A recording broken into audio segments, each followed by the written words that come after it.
Books presents Hollywood.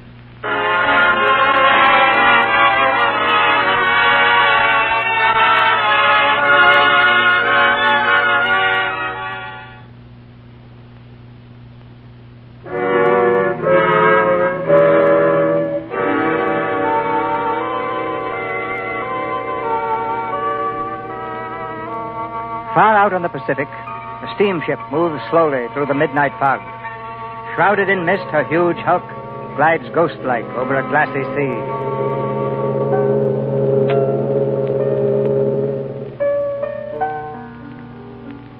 In the lounge, almost deserted and heavy with shadows, a man is seated at the piano. His face is thin and pale. He plays very softly, absently, his eyes fixed far ahead, as if seeing into the future or trying to remember the past. Long day ahead of us tomorrow. Don't you think you'd better turn in, old man? It's rather late. Conway, don't you hear me? Conway. Anything you say. Please don't stop playing, please. That last selection was quite beautiful. May I inquire the name of it? Well, what was it, Conway? The name of that selection? I don't know. It's something something...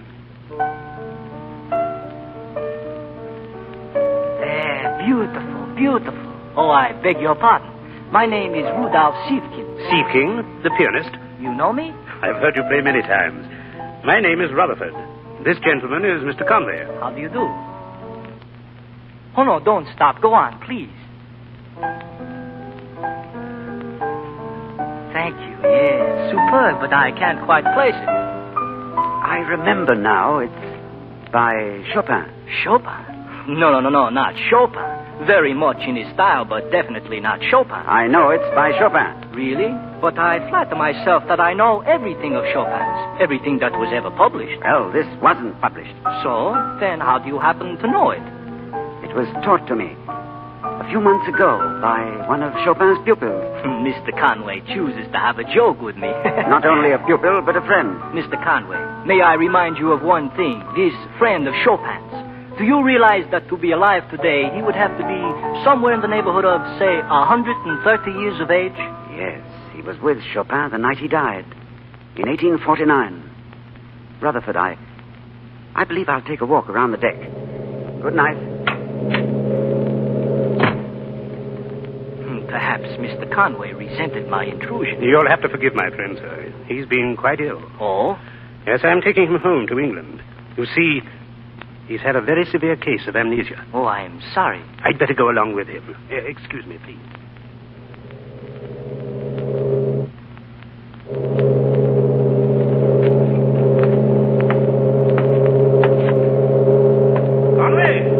Conway, is that you? Well, I'm afraid you've insulted the eminent Mr. Sievking. He was quite peeved. I suppose it sounded very absurd. Well, a man 130 years old. It was rather hard to believe. Yes, the more so because it's true. You don't believe me either, hmm? I'm a writer, Conway. I'm capable of believing almost anything. Rutherford, how did you happen to find me? Oh, purely by accident. I was traveling from Hankow to Chungking by train. I made the acquaintance of a very charming lady, Mother Superior of some French Sisters of Charity. She told me of a case they had in the hospital at Chungking, a fever patient who'd been brought in some weeks ago. She said he seemed to be English, but spoke excellent Chinese. Naturally, I was interested. When I went to the hospital with her, I recognized you at once. And I didn't recognize you? Hmm? The doctor said you'd been under considerable strain. Yes, but I do recognize you now. You mean your memory is coming back? For the past 2 days, I've been remembering little things. Tonight, it all came back to me. That is, all except a few days when... Rutherford, when you went to the hospital, did they mention how I had come there? Yes. You were picked up on the road about 60 miles from Chungking. Alone? No, there was someone with you. A woman. A Chinese woman? Yes. And what happened to her? Why, they brought her in too, of course. But she was pretty far gone. She died that night. Died? Conway, I'm glad your memory has returned. But I'm sorry if already you wish it hadn't. I don't know what I wish. I only know that... Rutherford, you said you were capable of believing almost anything. Could you believe the impossible? Do you believe it? It happened to me. Go on. I don't know just where to begin. How long is it since I've seen you? About 1921. As I remember it, you were at Oxford. Yes, that's right. I'd gone back there after the war. I was making a study of Oriental languages. Well, soon after that, I went into the consular service. So I heard. You were sent to India, weren't you? Yes, to Baskool. I was the consul there, up until last May. Then there was a revolt of sorts in Baskool, and we thought it safer to evacuate the civilians to Peshawar on the northwest frontier. We had some planes for the purpose, and I myself left Baskool with 4 passengers and a pilot. With me was my vice-consul, a young fellow named Mallinson, a missionary woman, Miss Brinklow, and Henry Barnard, an American businessman. We took off from Baskool at about 3 in the afternoon and should have landed in Peshawar at about 5:30. We never arrived at our destination.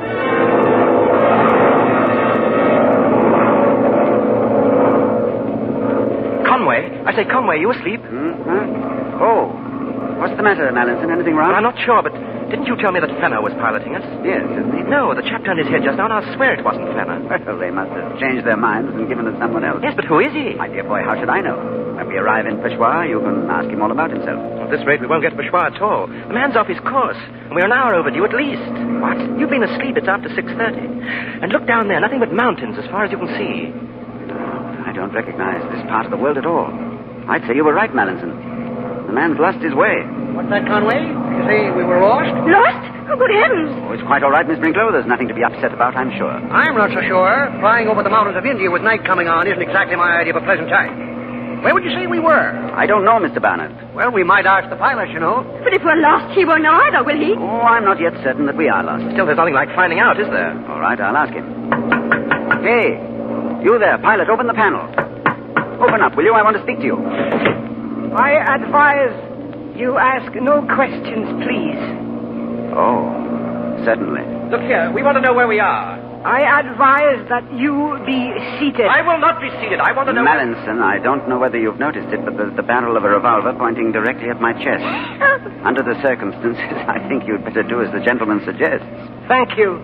It would be pity if I had to resort to force. I don't suppose you'd care to answer, but might I ask just where we're going? You will know that tomorrow when we arrive.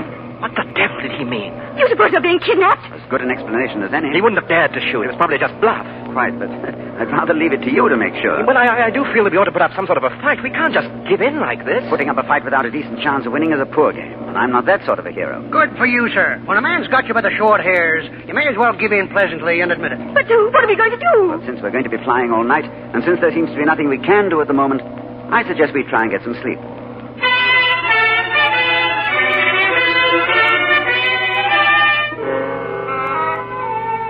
For hours, we sat in the darkness of the plain, each of us pretending to sleep. From all I could make out, we were flying northeast over a range of mountains, the Karakorams. In the moonlight, I fancied I could pick out the crest of K2, the second highest mountain in the world. Beyond lay Tibet. Then I must have fallen asleep. For how long, I don't know. Suddenly, the plane lurched sharply. There was a loud rushing sound in my ears, and I realized that we were coming down. But fast. Much too fast.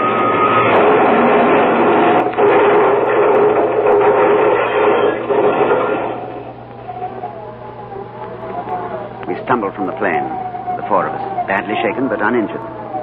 We found ourselves on a snow-covered plateau surrounded by towering cliffs, and I knew we must be somewhere in Tibet, a vast, uninhabited and unexplored region, a land of frozen wastes and bitter cold. Then a strange thing happened. The wind died suddenly, and the moon swung over the edge of a precipice high above. And there, soaring into the heavens, appeared the loveliest mountain on earth. It was an almost perfect cone of snow, so radiant, so serenely poised that I wondered for a moment if it were real at all. Conway, come here. There's something the matter with this pilot fellow. I think he's ill or something. I can't get a word out of him. The pilot? Well, now we are in a fix. Loosen his helmet. Now, he's still breathing anyhow. Got a match, Barnard? Not very many. Here we are. I'll keep lighting them. His pulse is pretty weak. I can hardly feel it. What do you suppose happened to him? Oh, possibly a heart attack brought on by the altitude. There's not very much we can do for him out here. Barnett, another match. Mallinson, what's the matter with you? What's the matter with you? Look at us, a lot of fools striking matches over a corpse.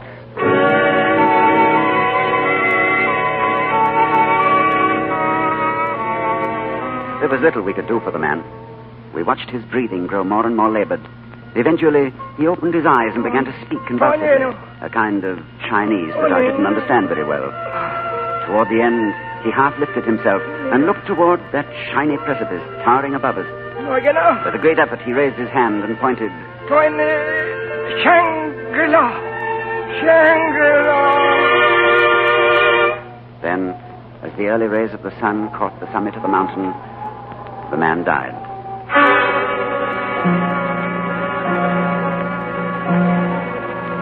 But what did he say? He must have told you something. Very little, I'm afraid. Merely that we are in Tibet, which is obvious. But he did say something about a lamasery near here, along the valley. Shangri-La, he called it.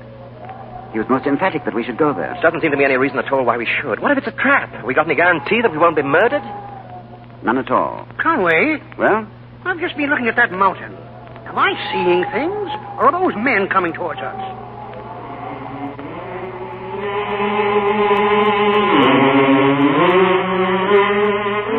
They were men, a party of a dozen or more, crawling like ants across the white face of the mountain. As they drew near, we saw they carried among them a hooded chair, and in it a robed figure, an elderly, Chinese, grey-haired, clean-shaven. Slowly they came toward us. The Chinese gave an order. I am from the lamasery of Shangri-La. My name is Chang. You, sir, would you be good enough to present me to your friends? Of course. This is Miss Brinklow, Mr. Barnett, and Mr. Mallinson. My name is Conway. How do you do? We observed from the mountain that you have had a severe accident. Your ship is beyond repair? Yes, I'm afraid so. And anyway, our pilot is dead. So? As a matter of fact, we were just setting out to find your lamasery. If you could give us directions for the journey. There is no need for that. I shall be delighted to act as your guide. Oh, but you must have just come from there. And if it isn't very far, we could It easily... is not far, but it is not easy either. I shall esteem it an honor to accompany you and your friend. Oh, but really... I must insist. Well, thank you. Our stay won't be long, and we'll pay for anything we have. And we'd like to hire some of your porters to help us on the journey back. We want to return to civilization as soon as possible. Are you so certain you are away from it? Fun Hoi, Shangri-La. You are contemplating the mountain, Mr. Conway. Yes. Yes, it's a beautiful sight. It has a name, I suppose. It is called Caracal. I don't think I ever heard of it. Is it very high? Over 28,000 feet. Do we have to climb it to get to your lamasery? There is a pass at 20,000.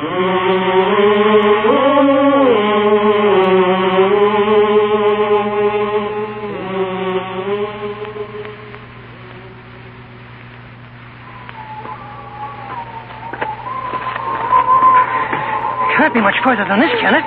We've been climbing for hours. Well, it's quite certain we can never have found the way ourselves. Well, would we be missing much? What sort of a Hell's Kitchen are we making for? What's our plan of action when we get there? What do we do? Mallinson, there are times in life when the most comfortable thing is to do nothing at all. Things happen to you, and so you just let them happen. That's a bit too philosophic for me. I'm suspicious about all this. They're getting us into a corner. Have you anything else to suggest? No. Try and make the best of it. I'm sorry. I don't know what's the matter with me. The whole world seems to have gone completely mad. We seem to be at the top. We shall rest here a moment before we descend into the valley. Are we almost there? The dangers of our journey are quite over. If you will look below toward the head of the valley, you can see the lamasery of Shangri-La. Shangri-La. It was a strange and incredible sight.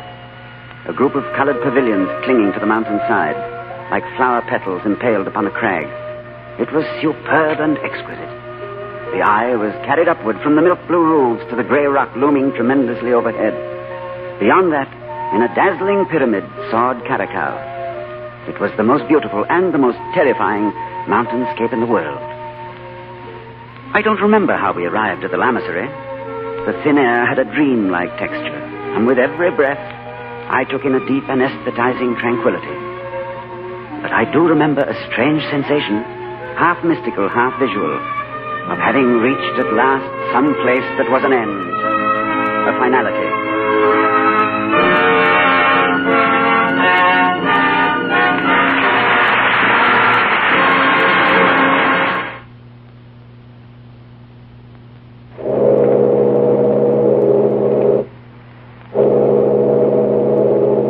At the rail of the ocean liner, Conway continues his story. The strange tale of a journey to a strange place, the monastery of Shangri-La.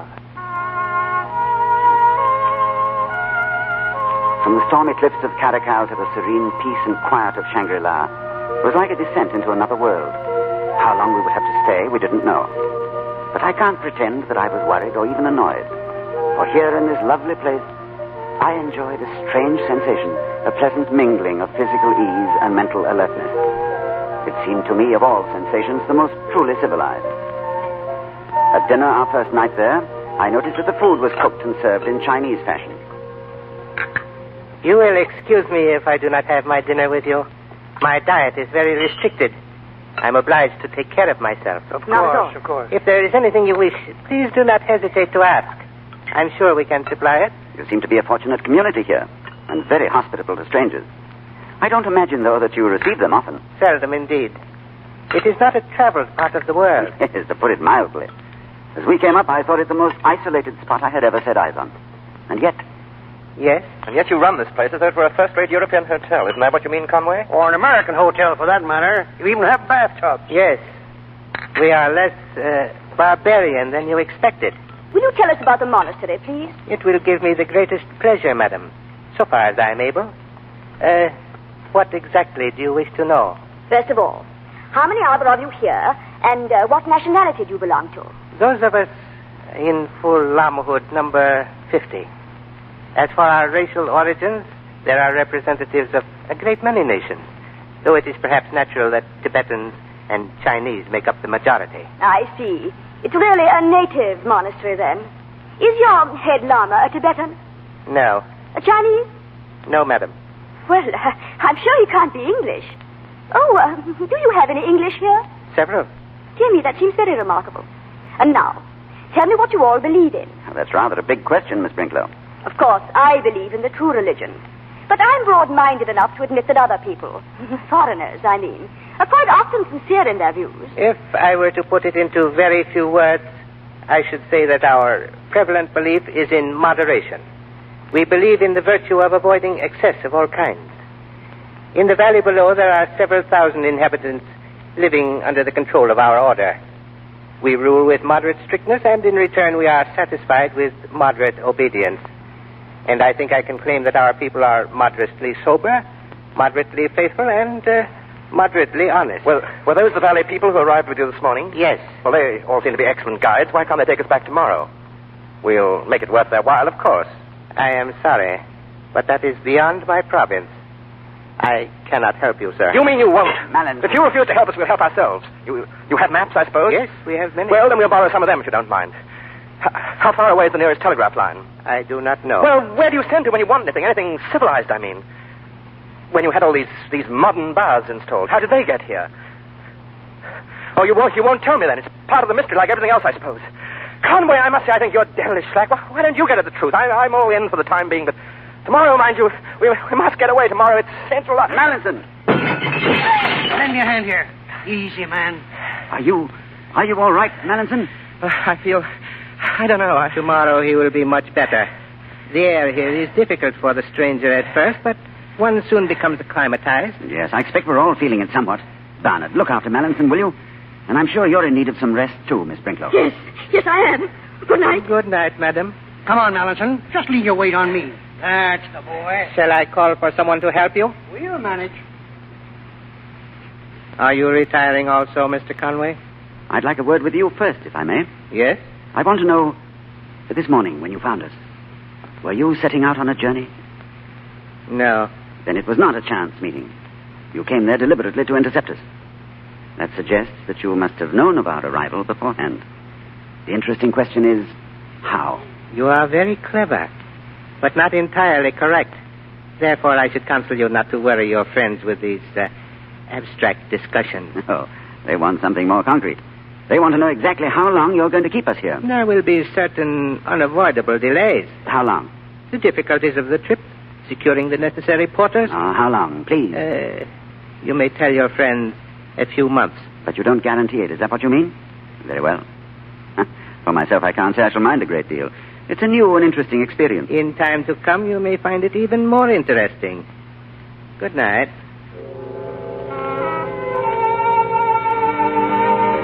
In the days that followed at Shangri-La, I gave myself over to a rich and growing enchantment. In the petal-colored buildings which dotted the mountain, I recognized treasures of art that museums and millionaires alike would have bargained for. Paintings and sketches, exquisite ceramics, and tinted ink drawings preserved for more than 1,000 years. And then I discovered the library, lofty and spacious, with a quiet atmosphere more of wisdom than of learning. Here was housed all the great literature of the present and of centuries past, and all the scientific knowledge of the world. One morning, I stood beside a lotus pool in an open pavilion of the Lamasery. Presently, I became conscious of the music that seemed to come from an archway behind me. It was a harpsichord, and it had begun so softly that I wasn't even aware of listening. A girl was playing, a girl in Chinese dress. She had the high cheekbones and the eggshell pallor of the Manchu. Her jet-black hair was drawn tightly back and braided.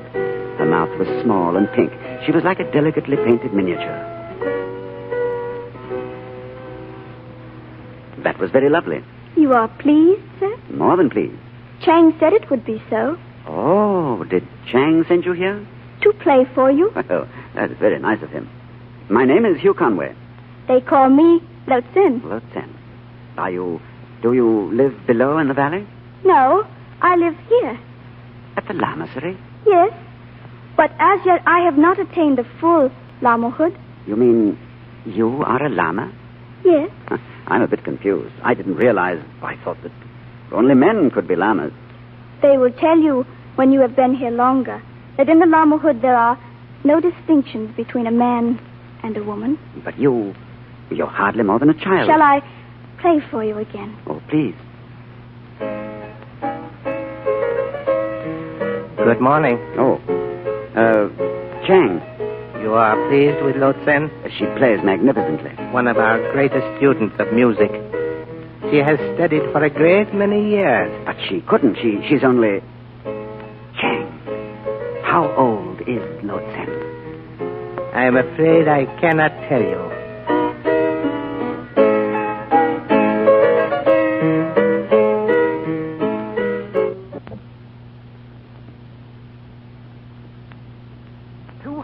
Not a word yet about when we're to leave. Has Chang spoken to you, Conway? Chang has been rather vague on the subject. Vagueness seems to be his principal stock in trade. But I imagine he'll break down a bit before long. Well, the prospect of being marooned here doesn't seem to worry you a great deal, Barnard. Well, frankly, it doesn't. The outside world has certain attractions, of course. But it also has some definite disadvantages. Well, I'm surprised to hear that from you. From Conway, I might have expected. You seem positively intrigued by the place, Conway. Or are you intrigued mainly by the little Chinese girl? I've always been a lover of music. I enjoy her company. Hardly an excuse, is it? Oh, I don't know. You don't care for music, do you? No. And yet, if you'll forgive my saying so, you seem to enjoy her company, too. Don't you think that's rather clever? No, I merely think she's rather beautiful. And I know that you're only 24. Well, you're not very old yourself, you know. True. Speaking of age, I've been sort of puzzled about this fellow Chang. How old would you say he was, Conway? Chang? Well, that's rather difficult. At a rough guess, I'd say... anywhere from 49 to 149.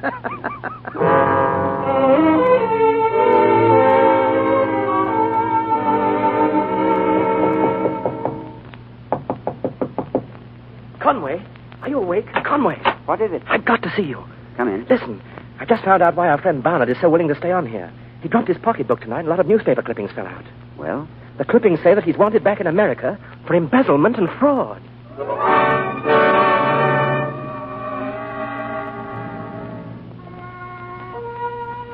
When Mallinson had gone, I walked out on the terrace and stood looking across the valley of the blue moon.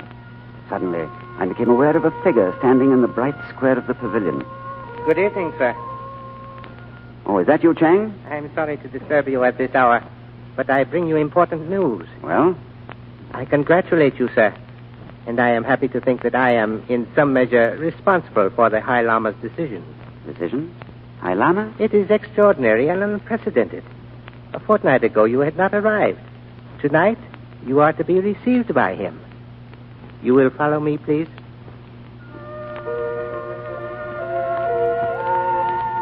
As I followed Chang through the lamasery that night, I knew I was on the threshold of some great discovery. Pattering in front of me, he mounted a great spiral staircase to a door which opened noiselessly before us. Inside, the atmosphere was dry and tingling warm. The airlessness increased as we passed through the dim halls. And then at last we stopped. The High Lama will see you alone. Chang left me silently, and I stood breathing an atmosphere that was sultry and full of dusk. As I became accustomed to the gloom, I saw sitting before me a small and wrinkled man. He was motionless, a fading antique portrait in Chinese dress, his face thin and drawn tight over the frame of his skull. And his eyes, I felt dizzy beneath the gaze of those ancient eyes. You are Mr. Conway? I am. It is a pleasure to see you, Mr. Conway. Please sit down beside me and have no fear. I am an old man and can do no one any harm. I feel it a great honor to be received by you. Thank you. I trust you have been comfortable at Shangri-La since your arrival? Extremely so. I am glad. Chang tells me you have been asking many questions about our community and its affairs. Oh, yes, I am very much interested in them. Then if you can spare me a little time, I shall be pleased to give you a brief account of our foundation. There's nothing. The history of Shangri-La begins rightly in the city of Pekin in the year 1719. For it was then that 4 friars set out on a long and perilous journey into the hinterland. They traveled southwest for many months by Lanzhou and Nokono, facing many hardships. 3 died on the way, and the 4th was not far from death when, by accident, he stumbled into the rocky defile that remains today the only practical approach to our Valley of the Blue Moon. There, to his joy and surprise, he found a friendly population who made haste to display what I have always regarded as our oldest tradition, that of hospitality to strangers. Quickly he recovered his health and began to preach his mission. His name was Father Perrault, and he was by birth a Luxembourger. He was something of a scholar, but he was also physically sturdy.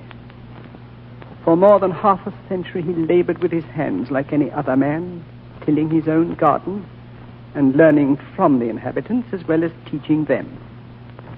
Then in the year 1789, news descended to the valley that Father Perrault was dying at last. He lay in this room where he could see from the window the white blur that was all his failing eyesight gave him of Caracal. He gathered his friends and servants round him and bade them all farewell. But the end was not yet. He lay for many weeks without speech or movement, and then he began to recover. He was then 108. The ancient Lama paused, his eyes closed as if the discourse had tired him. What he had told me was not beyond belief, but as he went on, I was held speechless with wonder. Father Perrault's recovery, he told me, was not in any sense temporary. No, he plunged immediately into a rigorous self-discipline which would have killed another man of that age. It was in 1803 that a wanderer found his way to the Valley of the Blue Moon, an Austrian named Henschel. A great friendship sprang up between the two, and Henschel stayed on. It was then that they had a wild and fantastic dream to preserve for all time the transient and perishable beauties of the world, to store them at Shangri-La, and keep them safe against the brutalities and ravages of war, a heritage to cherish and bequeath. Then when the strong had devoured each other, the Christian ethic might at last be fulfilled, and the meek might inherit the earth. So, with the valley's gold, they purchased art treasures from Europe and Asia. They filled the library with the great literature of all the ages. Then, later on, it was decided to admit travelers and strangers who had lost their way.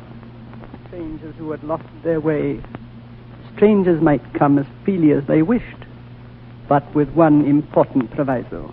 And what was that? In the years that followed, strangers did come. More than one party of explorers lost in these hills encountered messengers bearing a cordial invitation, and one that was rarely declined. Meanwhile, under the watchful eyes of Father Perrault and Henschel, the lamasery had begun to acquire many of its present characteristics. It was almost completed when Henschel died. He died? Yes. It was very sudden. He was killed in the year 1910. 1910? Just before his death, a Chinese artist had sketched him. There is his picture on the wall behind you. But this is the portrait of a young man. If he died in the year you said... He did. And he came here in 1803? Yes. He was killed, you said? Yes. A traveler shot him. What was the cause of it? There had been a quarrel about some porters. Henschel had just told him of the important proviso that governs our reception of guests. Perhaps you are wondering, my dear Conway, what that proviso may be. I think I can already guess. We are to stay here. All of our lives. And can you guess anything else after this long and curious story of mine? It seems impossible, and yet, impossible as it may be, I know it's the truth. What is, my son? That you are still alive, Father Perrault.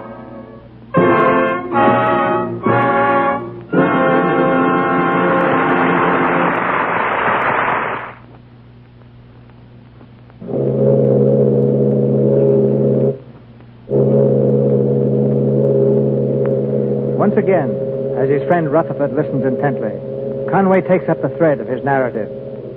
Dawn is breaking over the calm Pacific. Conway's voice is low, keyed to the tune of another world, the peaceful world of Shangri-La.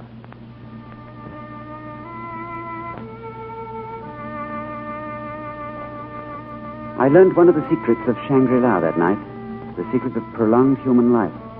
For the High Lama who sat beside me had been born in 1683. He had lived for nearly 2.5 centuries. He confirmed my suspicion that our coming was no accident. There had been no travelers to Shangri-La for 20 years. Many lamas had died. And our pilot had been sent out into the world to bring new life to the lamasery. Yes, my son, there is death at Shangri-La.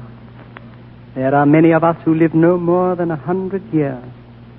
And those who do live more, when do they begin to grow old in appearance? Cases differ.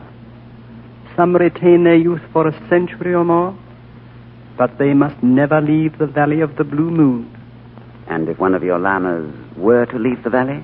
He would die. His years would fall on his shoulders like a great burden, and he would die very soon. An old, old man.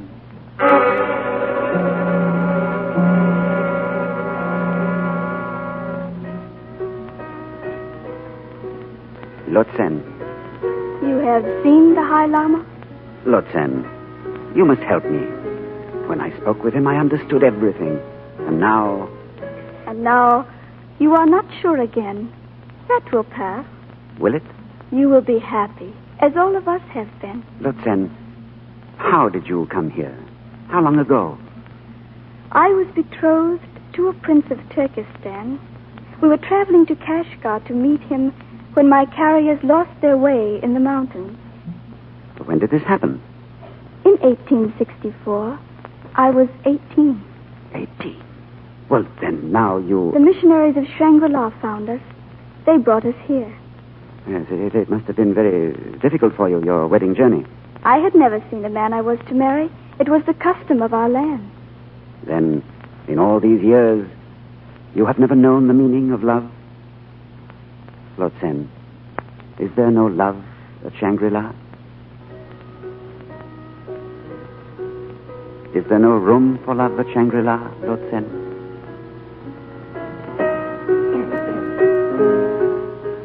She did not answer, but I thought I saw a faint flush rising in her ivory cheek, and my heart seemed to leap inside me. And then I was aware that someone had entered the pavilion and was standing watching us. It was Mallinson. In the next few weeks, I was summoned often by the High Lama. I learned to expect his call, and I seemed to sense when it would come. One night, I heard the valley people chanting far below.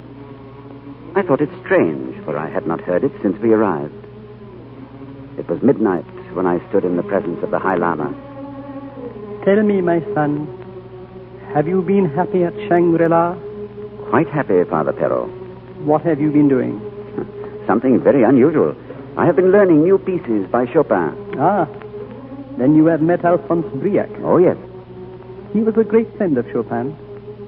He was with him the night he died, in 1849. And so he told me. It was fascinating. My son, I know that you are content here, but I worry about your friends. Will they learn to be content also? I'm sure that two of them will. Miss Brinklow is going to convert you. Or we her. Does it matter? What of Mr. Barnard? Oh, he's found a project, too. He wants to mine your gold. For himself? No, for you. He's discovered that you use it to bring supplies from outside. And he wishes to help us. Splendid. And now, Mallinson. Ah, he's going to be a problem. Yes. I'm afraid he's going to be your problem. Why mine? Because, my son, I am going to die. You are going to? Father Perrault. Yes. We are all mortal, even here in the Valley of the Blue Moon. But I must feel at rest before I die. That is why I sent for you tonight. You do me a great honor, Father. I have in mind to do much more than that. I have waited for you, my son, for, a long time. My colleagues have grown old and wise, but you who are still young in years are as wise already. My son, there is a great storm gathering in the world, a black fury which will not spend itself for many years. There will be no safety in arms, no answer in science. It may rage till every flower of culture is trampled, and all human things are leveled in vast chaos. Such was my vision when Napoleon was still a name unknown. And I see it now, more clearly with each hour. Do you say I am mistaken? No, a crash such as that came once before, and then there were the Dark Ages lasting 500 years. The Dark Ages that will come will cover the earth like a pall. But I believe that you will live through the storm. Beyond that, my vision weakens. But I see at great distance a new world stirring in the ruins, seeking its lost and legendary treasures. And they will all be here, my son, hidden behind the mountains in the Valley of the Blue Moon. And you will be here to give them to the hopeful world. My son, I place in your hands the heritage and destiny of Shangri-La. The High Lama stopped speaking. The glow in his eyes faded. Presently it came to me as in a dream. The High Lama was dead.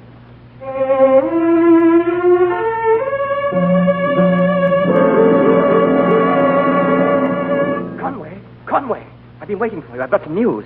I say, what's the matter, Conway? Are you ill? Ill? No, I don't think so. Just tired. Well, where were you all the while? I was visiting the High Lama. Oh, him. Well, that's for the last time, anyhow. Yes, the last time. Pull yourself together, man. The porters are waiting for us. Porters? Yes, it's all arranged. We've got to start immediately. We can't. Oh, don't be a fool. They've even been paid. They're going to take us back to Peshawar. Miss Brinklow and Barnard are staying, so it's just you and I and... Who's been making all these plans? Who? Lotsen. She's with the porters now. She's waiting. Waiting? Yes, she's coming with us. That's impossible. Why is it impossible? You must take my word for it. Lotsen must never leave here. Because you want to stay. Because you're in love with her. That's it, isn't it? That's it. Listen to I me. won't. You're in love with her. What if I am? That's why I tell you she must stay. You've no right to say that. Oh, Conway, listen. There isn't much time. You've got to come with us. I want to go back to get away from this place. And Lotsen, too. She's young. Doesn't that count? Lotsen is not young. Not young. Not young. Lotsen came to Shangri-La in 1864. You're raving, man. It's the truth. Her beauty is a fragile thing. It can only live where fragile things are loved. Take her away from this valley and she will fade away like an echo. Conway, I'm not going to waste any more time. Are you coming with us or not? Mallinson, listen to me. I tried then to tell him about the secret of Shangri-La. He looked at me as though I were mad. And as I read the disbelief in his eyes, I began to doubt myself. When he left me, I wanted to cry out to him, to wait, that I had been mad. That the thing was too incredible even for me to believe.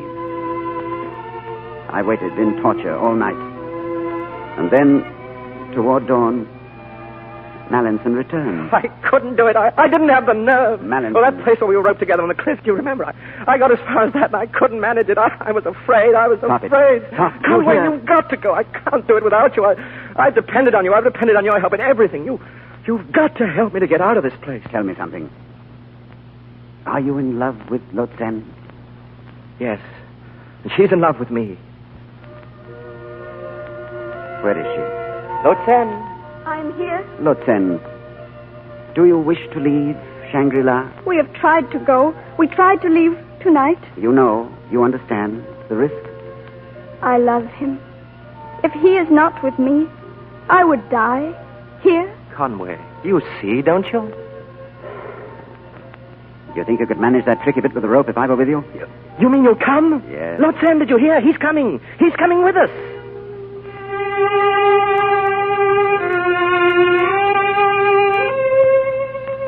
We made the descent that morning, Mallinson, the girl, and I. For weeks, we traveled toward the east. And then our porters began to desert. One by one, they disappeared. Until there were just the three of us, creeping like snails across a desert wilderness. Then, for a long while, we were only two. Mallinson had died. Go on. There must be more, Conway. What's the rest of the story? I don't know the rest of it. Perhaps you can help me, Rutherford. Aye? You found me in the hospital at Chungking. A woman had come with me. Yes? Did you ask? Did they tell you? Was she a young woman? No. They said she was old. The oldest woman they had ever seen.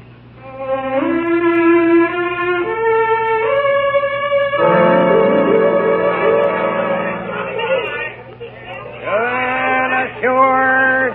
Gangplank is down! Ashore! Conway, are you in there? The boat stopped, Conway. Conway, answer me. I beg your pardon, sir. Are you Mr. Rutherford? Yes? Mr. Conway asked me to deliver this note to you. Well, where is he? We arrived quite early, sir. He went ashore in the tent. My dear Rutherford, when this letter reaches you, I will be gone. Thank you for everything that you have done. When this letter reaches you, I will be gone. Thank you for everything you have done for me. I can never repay you. Tomorrow, I hope to find passage back to Shanghai. Somewhere beyond Lhasa, near the foothills of the Himalayas, I seem to picture in my mind a long plateau running north. It seems to me that from the end of this plateau, I can see a mountain, far away, rising white against the sky. I hope to find it again, for this, I think, is Karakal, and beyond is Shangri-La, and the Valley of the Blue Moon.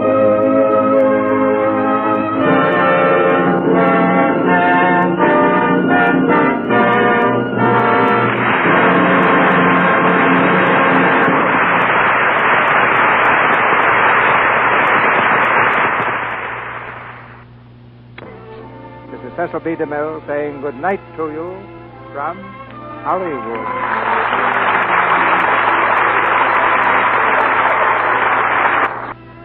And this is your announcer, John M. Kennedy. Free. Yes, absolutely free. A sample of Vims, the new low-cost vitamin mineral tablet.